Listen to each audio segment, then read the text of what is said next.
미국 사람들은 아침 인사를 굿모닝 이렇게 하죠. 유대인들은 인사할 때 샬롬이라고 인사합니다. 샬롬. 한국 사람들은 안녕하십니까? 식사하셨습니까? 이런 인사합니다. 헬라 사람들이 인사할 때 카이레인이라고 얘기합니다. 카이레인은 당신에게 기쁨이 있기를 바랍니다. 좋은 인사죠. 당신에게 기쁨이 있기를 바랍니다. 사도 바울은 헬라 지역의 교회들에게 편지를 보낼 때 카이레인 이렇게 인사를 하는 대신에 카리스라는 인사를 하고 있습니다. 카이레인과 카리스가 어원이 조금 비슷하기는 한데 이 카리스라는 인사는 하나님의 은혜가 있기를 바랍니다. 이런 인사예요. 좋은 인사죠. 인사말은 그 민족의 생활 문화와 깊은 연관이 있습니다. 우리나라의 경우에는 난리, 당파싸움, 또 전쟁으로 과거에는 편한 날이 없었습니다. 자고 나면은 사약을 받거나 귀향을 가거나 죽는 일이 흔했습니다. 그러다 보니까 아침에 만나면은 밤새 안녕하셨습니까? 그렇게 인사하는 거죠. 그뿐 아니라 보릿고개, 흉년, 기근 이런 일들을 오래 겪다 보니까 너무 배고픈 시절에 유일한 희망은 배부르게 먹고 사는 그것이 큰 희망이었어. 그래서 특수계층을 뺀 일반 대중들은 제때 밥 찾아 먹는 것이 힘들다 보니까 만날 때마다 진지 잡수셨습니까? 식사하셨습니까? 그렇게 인사를 한 것이죠. 좋은 아침입니다. 은혜 있기를 바랍니다. 샬롬, 평안하시기를 바랍니다. 이런 인사에 비해서 밤새 안녕하셨습니까? 식사하셨습니까? 하는 우리네 인사말은 아픈 역사가 담겨져 있습니다. 그런 면에서 헬라 사람들이 카이레인, 당신에게 기쁨이 있기를 바랍니다 라는 인사는 참 좋은 인사 같아요. 바울은 헬라 사람들에게 보내는 편지 가운데 카리스라는 인사를 많이 했다 그랬잖아요. 카리스, 은혜가 있기를 바랍니다. 은혜가 있기를 바랍니다. 왜 그런 인사를 했을까?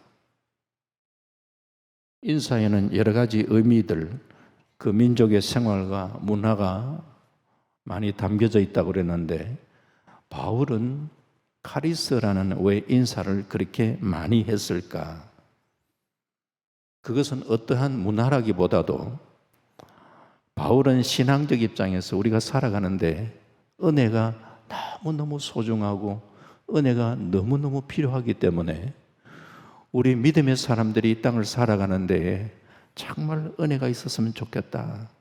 은혜가 충만하길 바랍니다. 은혜가 있기를 바랍니다. 이것은 정말 우리에게 필요한 사도 바울이 참 신앙 안에서 살아갈 때 볼 때에 이게 너무너무 소중하다는 것을 알기 때문에 그 은혜를 받고 성도들이 믿음으로 살아가길 바라는 그 간절한 소망이 담겨져 있다. 이런 생각이 드는 거죠. 그만큼 은혜라는 게 소중하다는 게 은혜.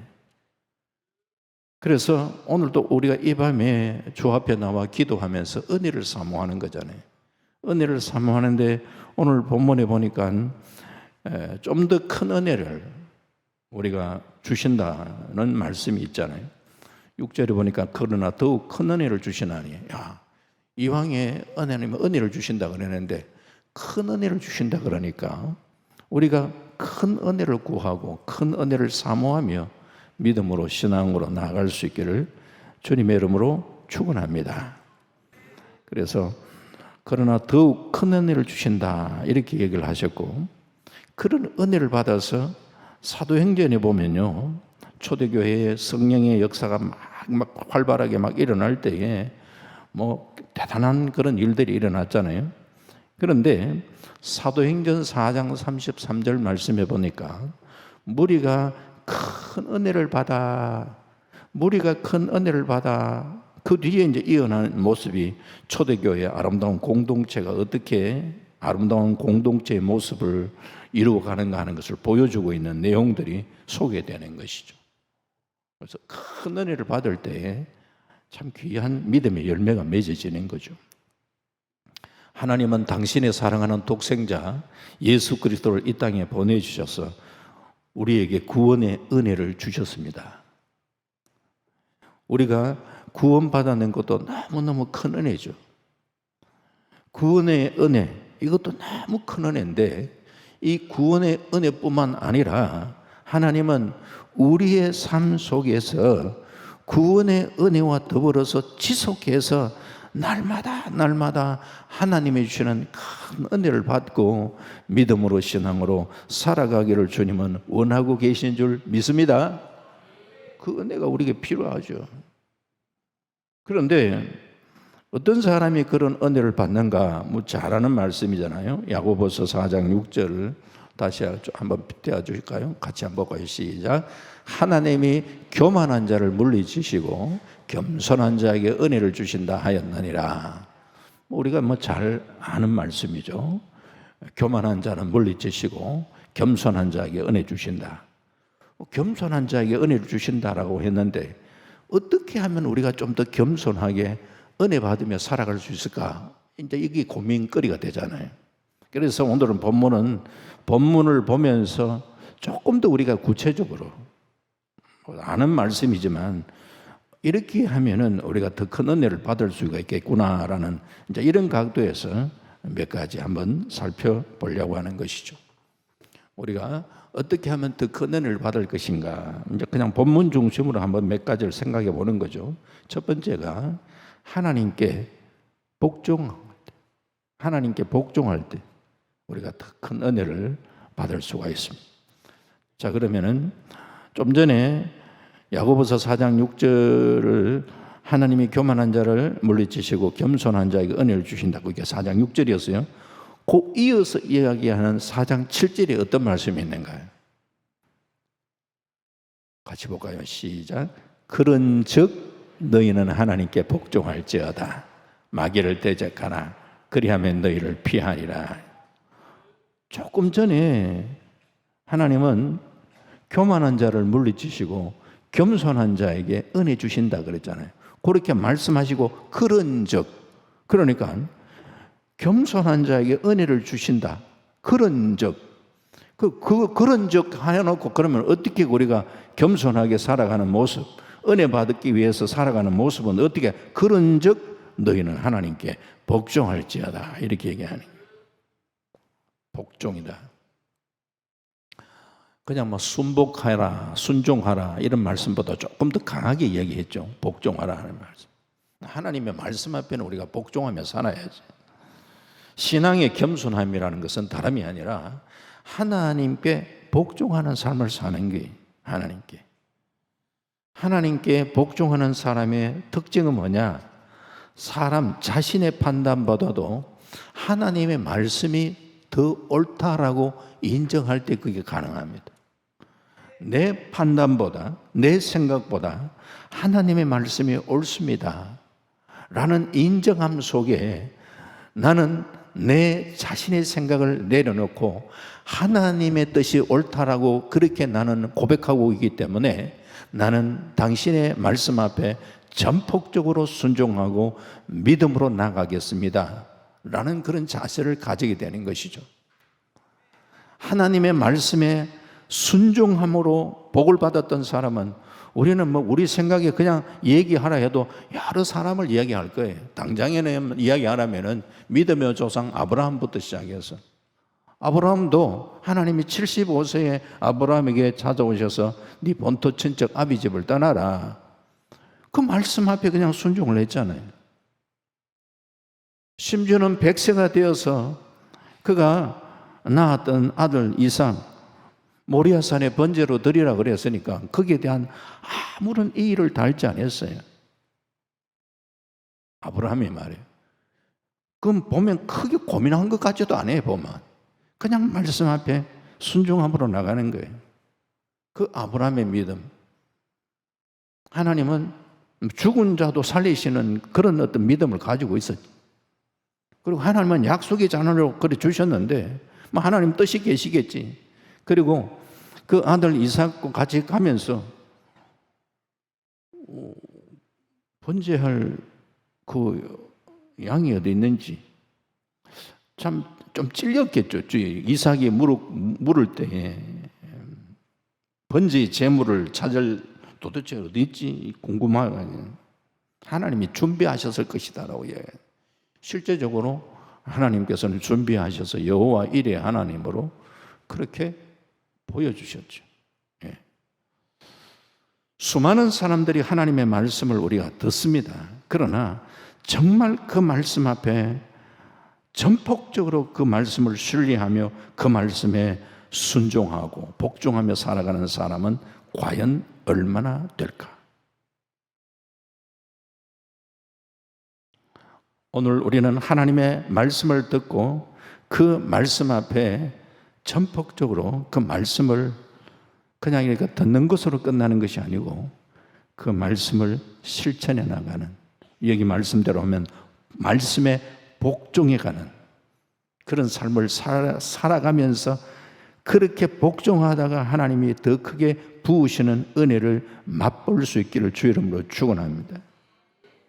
이 하나님께 복종하는 삶, 말씀 앞에 우리가 순종하고 말씀을 따라 살려고 할 때에 거기에 따르는 것은 마귀와 대적하네요. 마귀는 계속해서 하나님의 말씀을 거역하고 말씀을 순종하지 못하도록 계속 방해하는 역할을 하는 게 마귀니까 그 마귀는 어떻게 해야 되냐? 대적해야 되는 거예요. 마귀는 대적해야 되는 거예요. 그리하면 너희를 피하리라 그랬어요.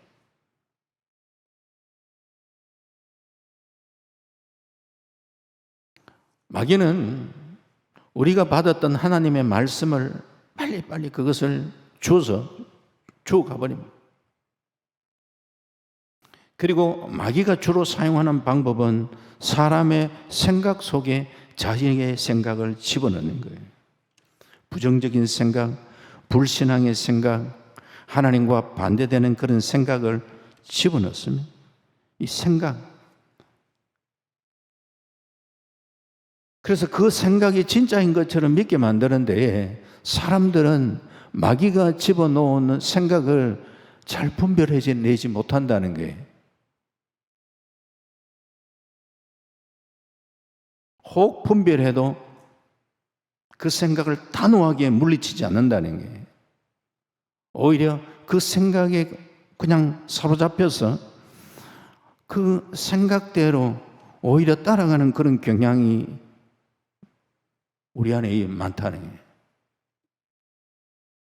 그러다 보니까 우리가 마귀가 원하는 방법으로 그렇게 살아가다 보니까 하나님이 부어주시기 원하시는 큰 은혜를 우리는 놓쳐버리는 것이죠. 그러니 우리의 생각 잘 분별해야 돼요. 마귀가 주는 생각이라고 느껴질 때에 단호하게 예수의 이름으로 마귀가 주는 생각을 단호하게 물리치시는 대적 기도가 필요한 거예요. 나사렛 예수 그리스도 이름의 권세를 가지고 내가 명령한다. 나의 생각을 통해서 악한 생각을 집어넣고 있는 이 사단 마귀는 나사렛 예수 그리스도 이름의 권세를 가지고 내가 명령한다. 주님 원하는 거로 당장에 떠나갈지어다. 선포하는 거예요. 아예 명령 기도를 하는 거예요. 대적 기도를 하는 거예요. 기도의 종류도 많잖아요. 대적 기도. 마귀는 대적하라 그러니까 대적 기도를 하는 거예요. 예수의 이름의 권세를 가지고 선포하는 거예요.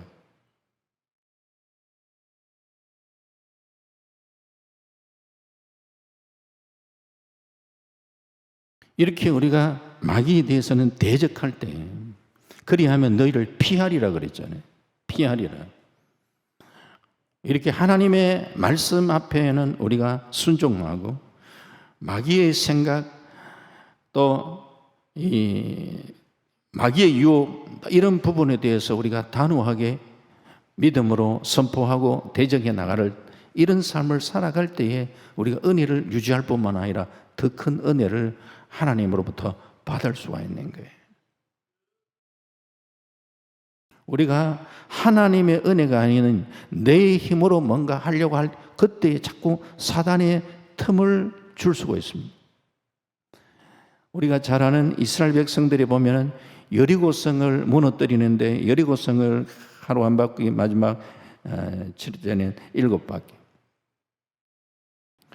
오합지졸로 보이는 이스라엘 백성이 엄청난 그 여리고성을 무너뜨리는 전적인 하나님의 은혜였고 말씀 앞에 순종함으로 그들이 여리고성을 완전히 물리친 거예요.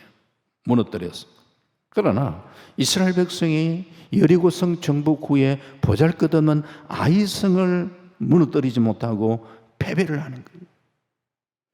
큰 것은 어렵고 작은 것은 쉬운 게 아니에요.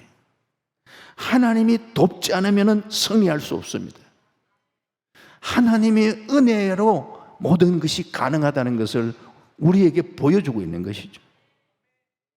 날마다 그러기 때문에 나는 하나님의 도움이 필요합니다 라는 사실을 인식하는 사람은 하나님의 도움을 얻는 가장 최선의 방법이 엎드려 기도하는 것이기 때문에 그래서 기도의 자리에 나가기를 힘쓰는 거예요. 오늘 야고보서 말씀은 당시에 예수 믿는 게 얼마나 힘들었어요.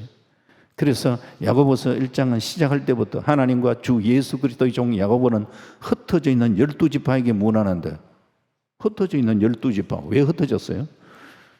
예수 믿는 것 때문에 이리저리 고난을 받아가지고 뭐 이리 도망다니고 저리 도망다니고 그러다 보면 흩어진 거지. 믿는 게 어렵잖아요. 어려운 시대네. 이런 시대에 어떻게 돌파해 나가느냐. 그래서 야고보서를 보면요, 1장에서도 이야기하는 게 사실은 기도를 이야기하고 있고 마지막 5장 마무리할 때도 기도를 이야기해요. 기도로 시작해서 기도로 마무리하니.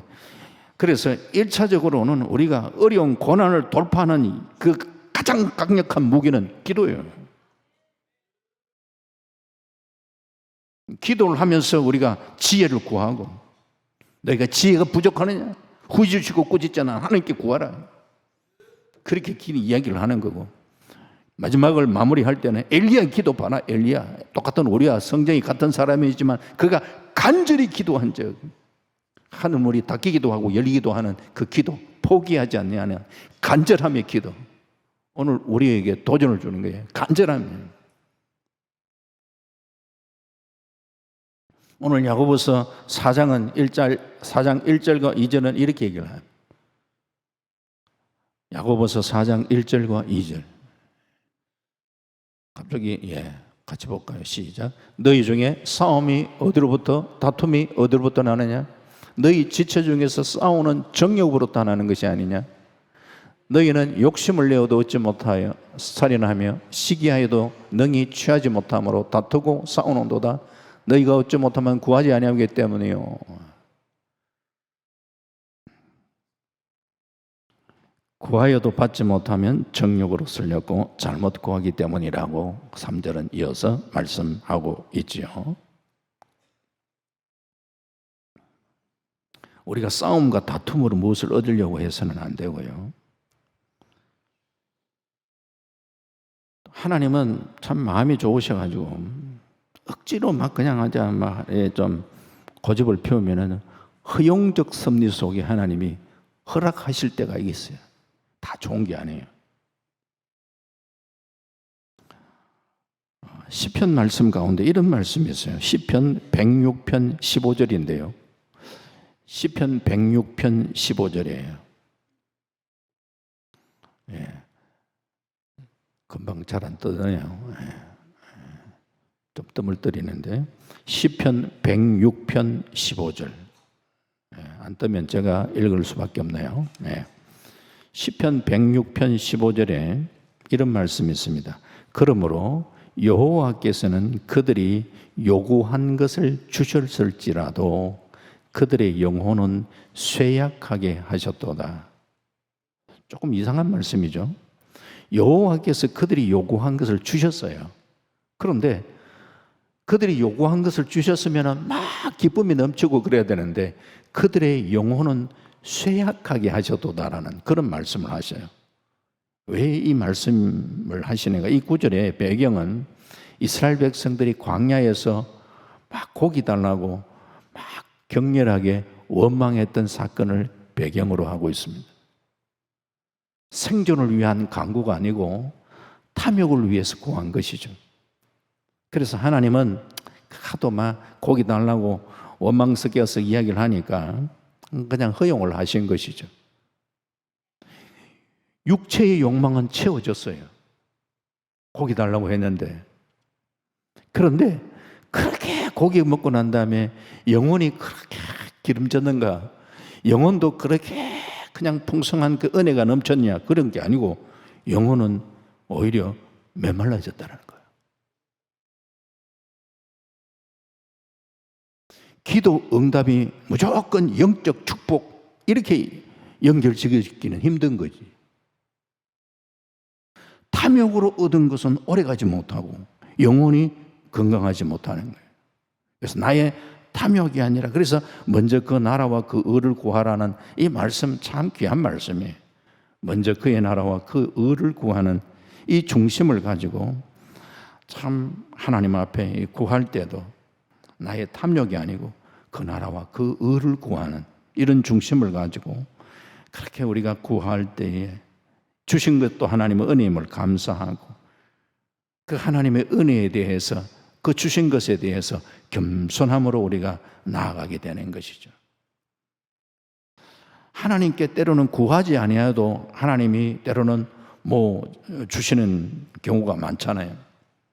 그럴 때 사실은 그것은 조심을 해야 돼요. 기도하면서 얻은 것이 참 은혜예요.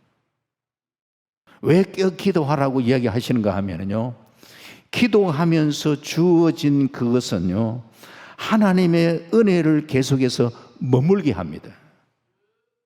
이것은 하나님이 주셔서 하나님의 기도 속에 참 하나님께서 나를 긍휼히 여기셔서 이렇게 기도에 응답을 해 주셨지 하면서 그 기도의 응답 속에서 계속해서 하나님의 은혜를 되새길 수 있고 그 하나님의 은혜에 머물러 있을 수 있어요.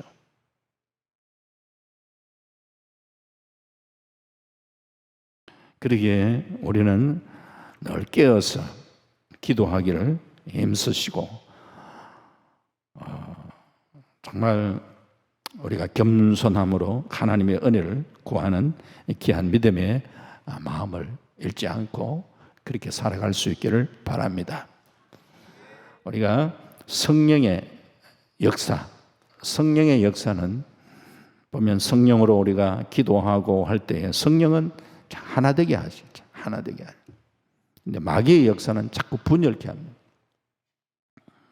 그래서 어떠한 명분도 교회를 분열하게 하는 것은 마귀의 일입니다. 그런 부분들을 잘 분별을 하시고 그래서 야고보서 오늘 읽었던 말씀 가운데 마귀를 대적하라. 그리하면 너희를 피하리라. 대적하라. 뱀은요, 독사일수록 색깔이 아름다운 게 많습니다. 버섯도 독버섯이 아주 화려합니다. 꽃도 정말 화려한 것, 여기는 가시가 있고 때로는 독이 있는 것도 있어요. 마귀도 독사처럼 겉모습이 너무 아름답게 그렇게 접근해 올 때도 있습니다. 창세기 3장에 마귀가 뱀을 도구로 이용해서 하와를 유혹했을 때에 하와가 그 마귀를 이렇게 보면서 뭔가 두려움을 느끼면서 그렇게 이 대화가 이루어지지 않았어요. 그냥 자연스럽게.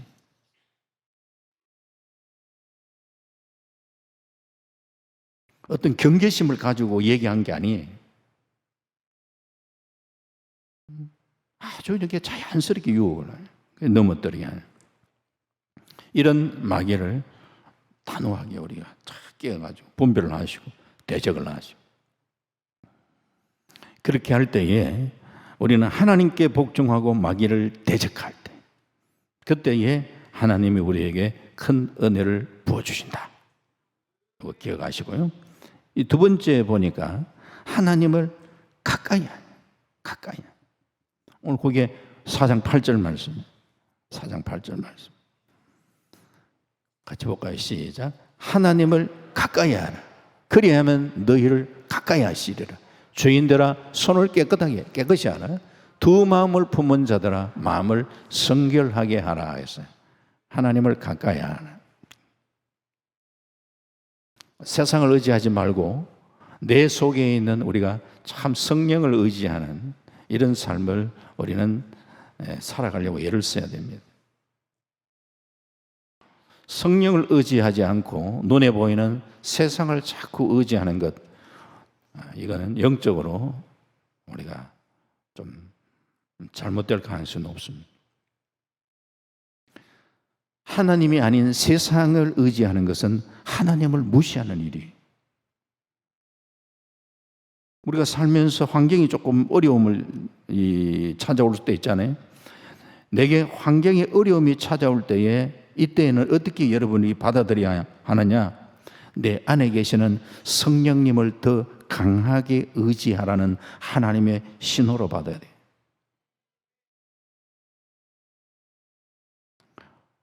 환경이 좀 어렵다라고 이야기할 때에 그걸 가지고 자꾸 무슨가 불평을 하려고 하는 이런 생각들을 단호하게 우리가 차단하고, 내 안에 계시는 성령님을 더 의지하고 그 성령님을 의존하라는 하나님의 신호구나라고 그렇게 받아들인다면요, 어려움들을 잘 극복해 나갈 수 있습니다. 그렇게 함으로 우리가 계속해서 하나님을 가까이 하는 연습이 되고 훈련이 돼야 돼.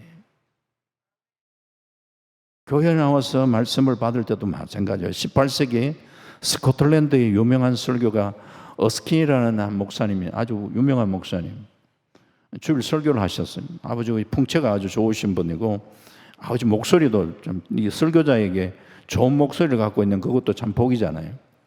이분도 보면은 목소리도 아주 울림이 있는 아주 좋은 목소리를 갖고 계세요. 그날에 스칼렛이라는 여자분이 설교를 듣고 큰 은혜를 받았어요. 그래서 그 여자 성도님들이 다음 주일에도 그 어스킨 목사님의 설교를 듣기 위해서 그 교회 예배에 참석을 하고 말씀을 들었죠. 그런데 이상하게 그 주일날, 그러니까 그 다음 두 번째 왔던 그 주일에는 그 목사님 설교를 들으면서 큰 은혜를 받지를 못한 거예요. 조금 실망을 해서 예배를 마친 뒤에 그 어스킨 목사님을 만나서 그 여성도님이 물었습니다. 사실 지난 주일에 제가 목사님 말씀 통해서 너무 큰 은혜를 받았는데 오늘은 사실은 왜 제가 그 은혜를 받지 못했는지 참 모르겠어요 라고 솔직하게 이야기한 거예요. 그때에 목사님 이런 말씀하셨어요. 지난 주일에 당신은 예수님을 만나기 위해서 그렇게 교회에 와셨어요. 그래서 사실은 은혜를 받으신 겁니다. 그런데 오늘은 주님을 만나기 위한 목적으로 교회를 찾으신 것이 아니고 제 설교 들으려고 왔기 때문에 은혜 못 받은 겁니다. 그렇게 얘기해 준 거예요. 조금 의미는 뭐 여러 가지 뭐 해석할 수 있겠지만서도 상당히 나름대로 좀 꼬집었는 그런 얘기죠. 우리가 주님을 바라봐야 되는데, 물론 목사님의 말씀에 통해서 좀 우리가 주께 나아가지만서 그 목사님, 어스킨 목사님께서 그 나름대로의 아주 이 핵심적인 부분들을 좀 말씀하셨다고 생각합니다.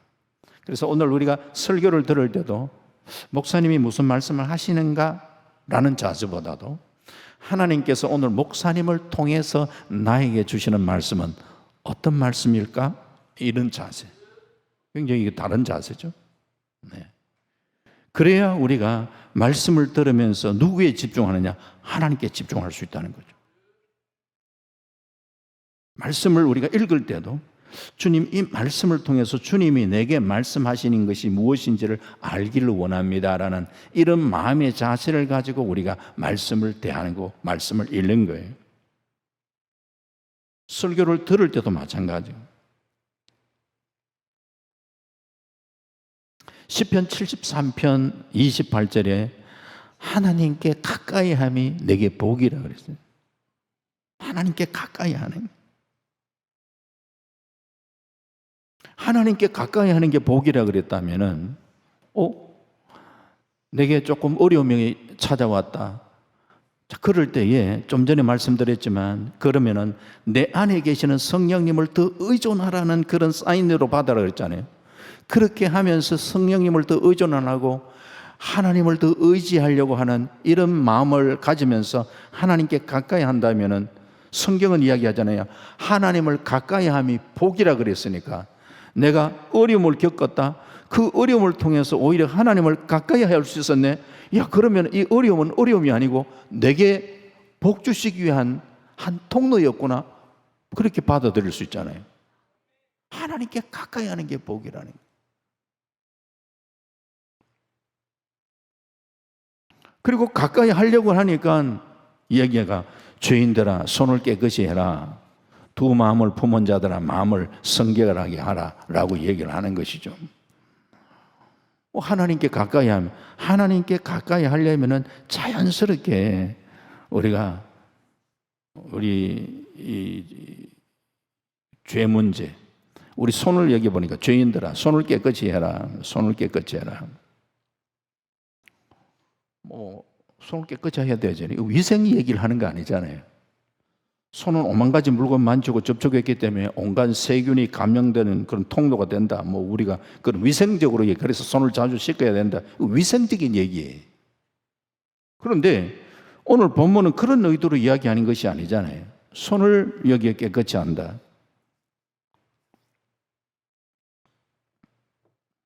죄에 대한 우리가 단호하게 좀 죄된 생활을 하다가 이제는 손을 깨끗이 하겠습니다. 그 죄된 일에 내가 몸을 담그지 않습니다. 내가 거기에 관여하지 않습니다. 라는 그런 의미잖아요. 손을 깨끗이 하라. 더 이상 우리가 죄된 삶에 내 자신을 거기에 빠뜨리지 않는다는 것이죠.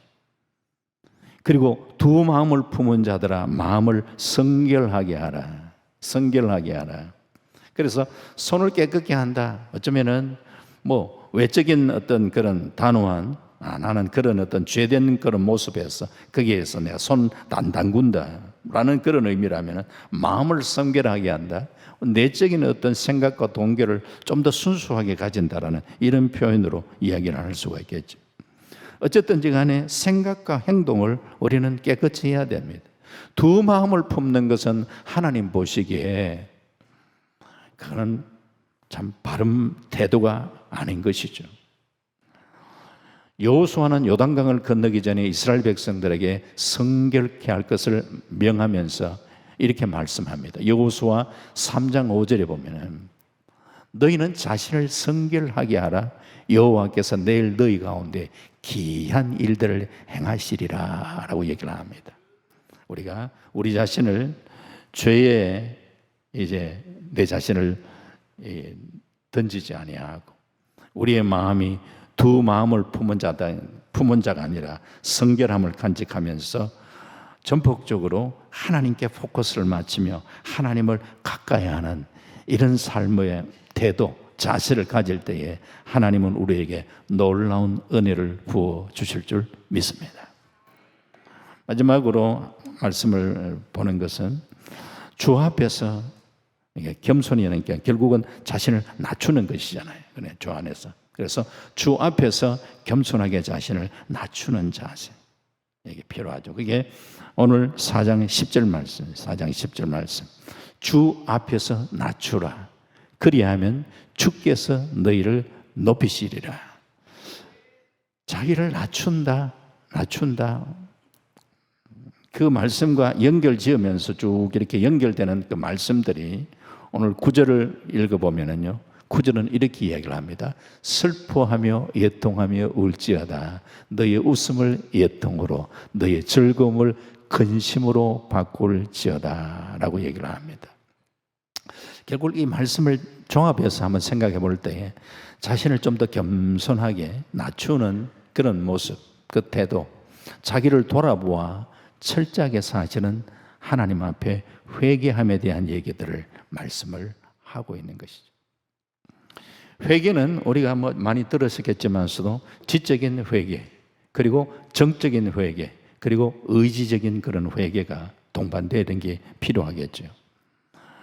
지적으로 우리가 어떤 죄에 대해서 인정을 할 줄 알고, 때로는 정적으로 또 그런 어떤 참 죄를 깨달을 때에 우리의 눈에는 눈물이 그렇게 흐르게 나오고, 그러면서 그렇게 눈물 흘리는 거로 끝나는 것이 아니라 완전히 우리는 거기에서 청산을 하고 돌이킬 줄 아는, 왜? 돌이키고 고쳐야 되네요. 회개라니, 진정한 회개. 사실은 그런 회개라는 것은 사랑에 대한 믿음의 반응으로 하는 회개가 사실은 제대로 된 회개라 말할 수 있을 겁니다. 내가 혼날까봐, 벌받을까봐, 그리 일은 안 하면은 하나님께서 내가 매대시겠지라는 이게 이런 어떤 회개가 아니고, 하나님의 사랑에 대해서 믿음의 반응. 그냥 아이가 부모님에게 아이고 잘못했습니다 하면서 부모님이 혼낼까 봐가지고 막 잘못했습니다라고 이야기하는 회개를 율법적 회개라고 얘기한다면은, 참 내가 이렇게 잘못했음에도 불구하고 변함없이 참 부모님은 나를 참 사랑하시지, 참 그 부모님의 마음을 알면서 어머님 정말 제가 잘못했어요 라고 눈물로 회개한다면은 그 부모님의 사랑에 대한 반응이라고 얘기할 수 있겠죠. 그게 오늘 우리가 하나님 앞에서의 어떤 회개를 한다라고 이야기할 때도, 뭐 회개 안 하면 하나님 손 대시는가? 그런 율법적 회개보다도 하나님의 참 우리를 사랑하시는 그 사랑 앞에, 변함없는 주님 당신의 사랑 앞에, 주님 참 제가 이런 부족함이 있었습니다라고 고백하는. 그래서 은혜 받는데 참 필요한 단계 가운데는 정말 우리 스스로를 돌아보고 회개를 하는. 얼마 전에 어느 목사님 만나서 대화를 하는 가운데 목사님께서 기도를 하시면서 항상 보면은 하나님 앞에 성경을 근거로 해서 회개하는 회개문이 있더라고. 그래서 늘 회개를 먼저 하신대. 그러면서 그 회개를 쭉 하시고, 그러고 이제 기도를 하시고 하는데, 목사님, 이 회개 기도가 진짜 능력이 있어요. 제가 이 회개 기도를 한 6개월을 하니까 이런 일들이 제 안에 일어났어요. 제 자녀에게 이런 일이 일어났어요 하면서 막 간증을 막 하시더라고요. 그래요? 그렇죠. 예. 아니 목사님 간증거리가 너무 많아요. 참 우리가 하나님 앞에 정말 말씀의 근거로 해서 우리가 회개를 하고 깨끗한 그릇이 되어질 때에, 자신을 낮출 때, 그때에 하나님께서 우리에게 더 큰 은혜로 함께해 주실 줄 믿습니다. 살아가다 보면은 힘들 난들도 우리가 있지만서도, 그러나 돌아보면은 하나님께서 은혜로 내게 찾아와 주시고 간섭해 주셨던 그 은혜가 더 컸다는 사실도 우리는 잊지 마시고, 오늘 주신 말씀을 한번 잘하는 말씀이지만 또 한번 되새겨 보면서 우리가 살아가는 데는 맞아, 주님이 주시는 큰 은혜가 필요하지, 그 은혜를 사모해야지, 이런 마음 우리는 간직하시면서,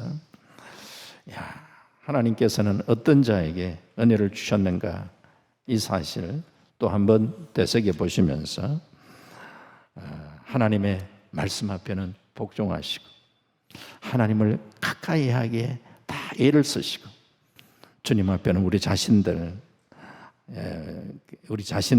하나님 앞에서 자신을 한번 돌아보고 철저하게 우리를 회개하면서 하나님의 부어주시는 풍성한 은혜를 우리가 누리시면서 승리의 복된 삶을 살아가시는 저와 여러분 되시기를 주님의 이름으로 축원합니다. 아멘.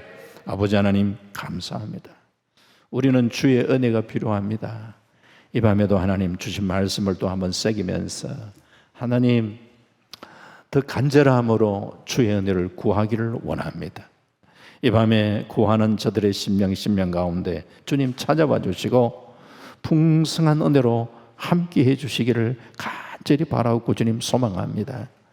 좀 답답했던 심령들이 오늘 이 밤에 기도하다가 주의 주시는 새 힘을 얻고 하나님 담대함으로 또 기쁨으로 나아갈 수 있는 그름들이 될 수 있도록 하나님 도와주시기를 원합니다. 사연들이 많습니다. 각양의 사연을 가지고 주 앞에 간구하고 기도할 때에 주님 기도의 영도 부어주시길 원합니다. 간구의 영도 부어주시길 원합니다. 부르짖고 기도하는 밤 응답받는 밤 되게 하여 주옵소서. 감사드리옵고 예수님 이름으로 기도합니다. 아멘.